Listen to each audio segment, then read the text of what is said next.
Did you sleep train? Literally not speaking to another person besides my toddler all day. I just don't think that's ever something that we will do. Let's talk about it. Hey, what's up you guys? Welcome back to my channel. Welcome to today's video. We are keeping it so casual today. I put a question box on my Instagram stories probably like 3+ weeks ago by this point and have been meaning to sit down and chat and I just haven't yet. So today's the day. Let's just jump right in. I gotta go back several weeks.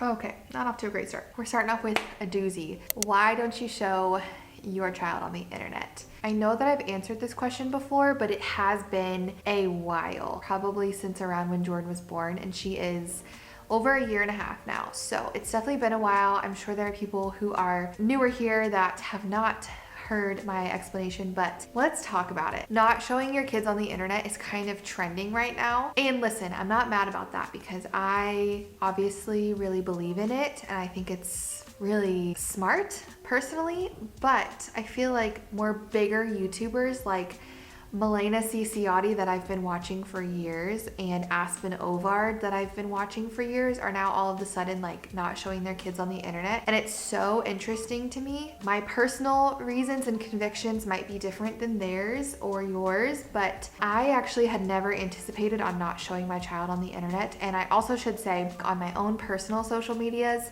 I do not hide Jordan's face. It's only on my public social medias. I had never planned on doing that.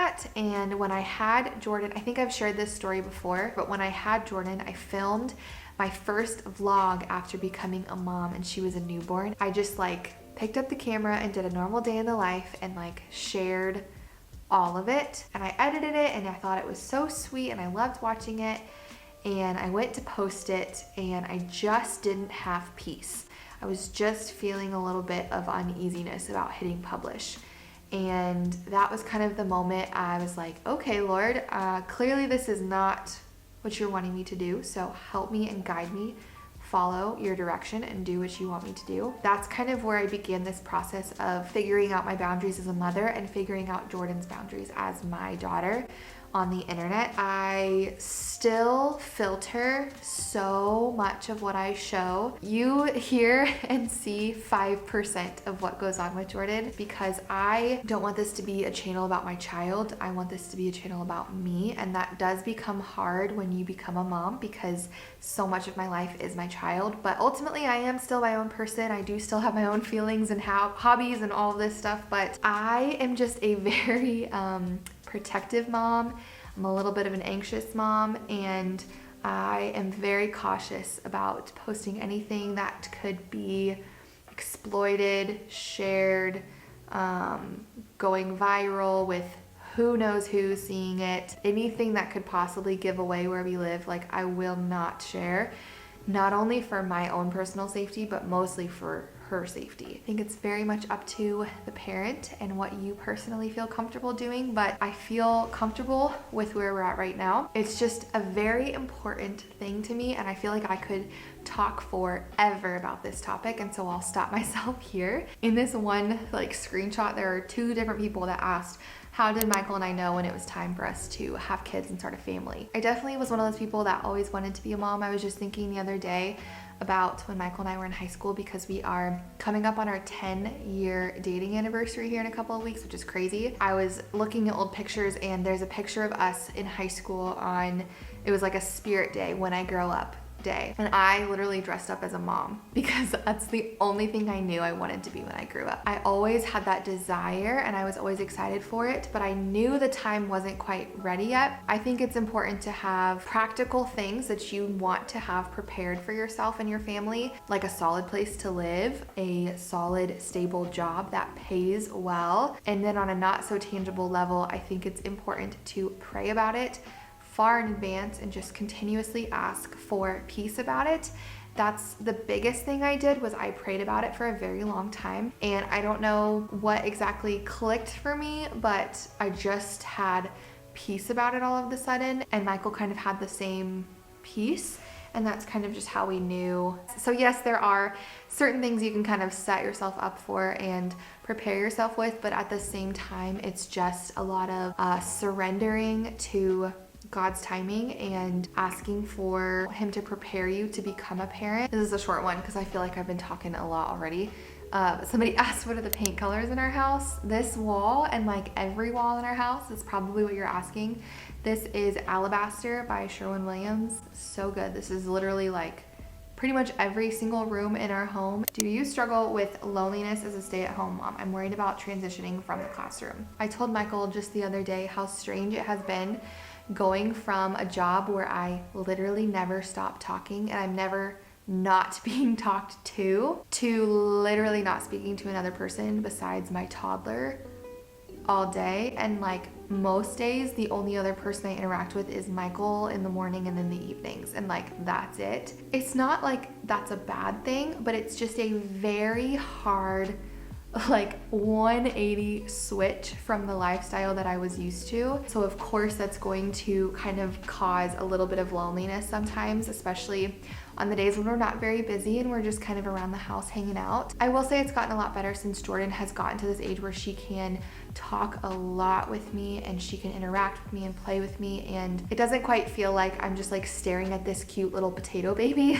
But this is fun because I do feel like I'm not necessarily alone all day. Like I do have Jordan and she does keep me company and talk with me, but it is not an adult. It is not the same. Of course I struggle with it, and I feel like it's very, very normal to struggle with this. If you watch my vlogs, you know I have been just going through like a roller coaster of this lately, and you're probably so sick of hearing about it, but that's just what my channel is navigating all of this and sharing that for other people to feel less lonely. I hope that through me walking through loneliness sometimes I can help you feel less lonely. But I also think there are some things that I can do to help with that. And also remembering to schedule things for myself, because I am very bad at this.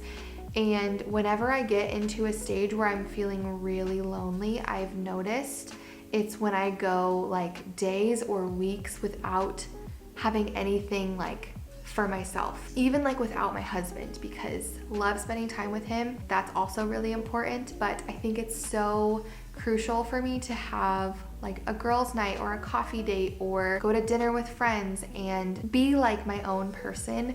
That helps a lot. I think I get asked this question in every single Q&A I do, and it just makes me laugh every time.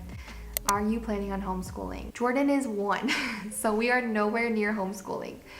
I don't know. I've definitely answered this before. I'm not gonna like talk about it very much because I feel like I can't plan out my whole life and I just don't know where we'll be in a few years. Even people like in real life ask me this question. It's just because I'm a teacher and I know that. I definitely do plan though on doing a lot of stuff with her to prepare her if I send her to preschool or if I send her to public kindergarten. How do you stick to a routine as a tired mom? It's hard to stay motivated and disciplined. This is so true. I am a completely different, better person all around as a mom, as a wife, as a human. When I have my own time, when I have my own routine, and when I have my own disciplines in place, I feel like I am better equipped to handle anything. And I definitely notice when I kind of start to get lazy and I start to let those routines and disciplines fall, because I get really tired, I get really cranky, I get really overstimulated, I feel like I'm not motivated, and it's just a slippery slope. All your life is habits, and habits take time to form. So whatever you're choosing to do day in and day out, you're forming a habit. So me choosing to continue to wake up at 5 every day, even though I don't have to wake up at 5, my body wakes up without an alarm now, because that's a habit I have implemented, and it's something that I can do to start my day the right way. Everything in your life is a habit.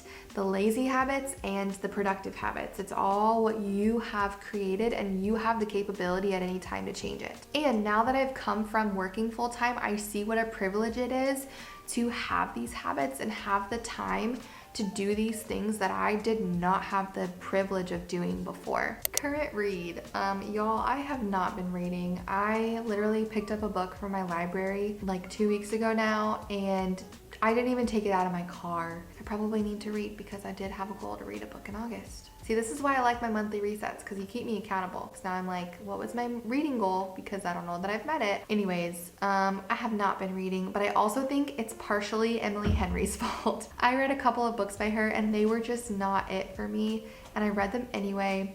And it just kind of put a bad taste in my mouth. And now I feel like I needed a break from reading, which is silly. But now that I think about it though, I forgot my sister gave me this huge stack of books that's in my office. I think I'm gonna start one of those tonight, maybe.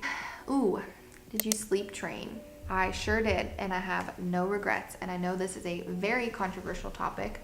No, I did not leave my child to scream her head off and I slammed the door and walked away like a jerk. Like, that's not what happened. We did taking care of babies around 5 months, and I have never regretted it because Jordan is such a good sleeper. We had some friends over and Jordan was out here playing in her PJs. It was like 7:30, and all of a sudden she looks up at us and goes, night night, and literally like starts to walk back to her room. And our friends looked at us and they were like, did she just say goodnight? And we we're like, yeah, that means she's done. And she does that around nap time and she does that at bedtime, and she knows when she's tired, okay guys, I'm ready for bed. I so distinctly remember going through the 4-month sleep regression, and like months 3 and 4 were the worst months for me because she just would not sleep. It was bad. It gives me shivers down my spine to think about it. But I'll be honest, I feel like the course was so expensive, and obviously sleep is valuable, but like it's kind of an absurd price. It was kind of just a modified cry it out, and you can't like share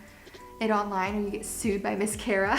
But I do feel like if you just Google some things and kind of make it your own, you don't need to buy the course. Kara also has a lot of blogs that are for free that, again, I feel like you could get away with doing just that and not buying the course. So I can't say I recommend you paying for it, but it did work really well for us. It still works great for her. She's a wonderful sleeper and I'm so grateful for it. Do you still go to therapy, and how did you find your therapist that was right for you? I do not currently go to therapy.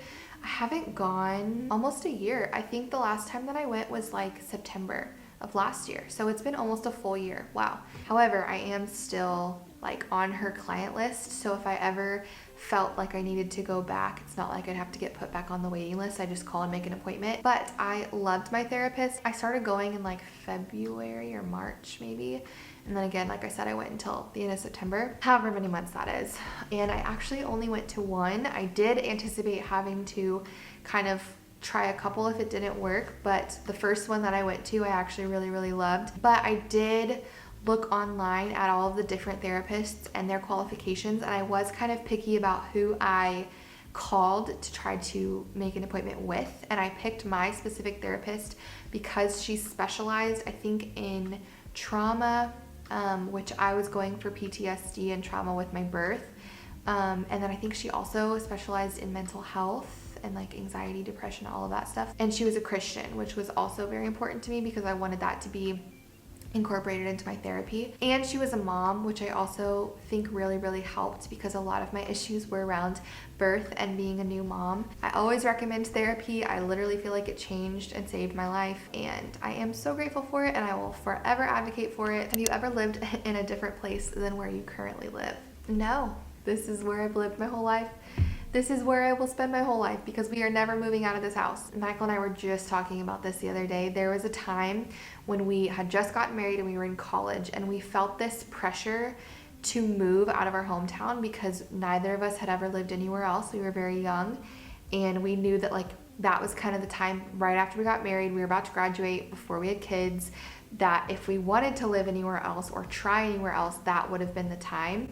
And we felt all this pressure that if you stay in your hometown, especially because our hometown is like nothing crazy, nothing special, that you were kind of a loser or you never got out, never saw the world. And we definitely looked around and we were like, I don't feel peace about this. Like, we're just going so that we can say we went, but nowhere really looked appealing. So we didn't. And I'm so glad we didn't because our whole families are here, our lives are here, our jobs are here. I'm not an exciting story, but I don't think that's a bad thing. I think this is gonna be my last question. It's so random and it just made me giggle. What are your views on Santa when it comes to raising your babies? I never grew up with Santa. Michael never grew up with Santa, and we will not raise our kids growing up with Santa. I don't really see the point in it. I don't think I'm making them miss out on anything. I don't know. I just don't love the idea of my kids thanking this like fictional character instead of being grateful to their parents who like bought them all these presents, or their family members. I don't know. I don't love it. No shame if you do Santa. I don't care. But I just don't think that's ever something that we will do. But my children will also never be that kid that like tells their whole class that Santa is not real. And I will be very sure about that. It's just a distraction from Jesus's birth that society has kind of created, and I just don't vibe with it. Kind of like the Easter Bunny, especially when it's holidays that are literally supposed to be about Jesus. And I know there's lots of people that do both, Jesus and Santa. And like, I'm not judging you, just speaking for myself. It just made me laugh because I don't feel like I've ever really thought about it. Like, it's just never even been a concern or a thought of mine. That is going to be it for today's video. Thank you so much for watching and just chilling with me, hanging out with me today. If you enjoyed this video, make sure you give it a thumbs up, and also make sure you subscribe before you go. And also let me know if you enjoy these chatty Q&As. I like to do them every once in a while. But if you enjoy them, let me know and I can do them more frequently. I feel like I'm talking a mile a minute. My apologies. I'll see you guys next time. Bye, friends.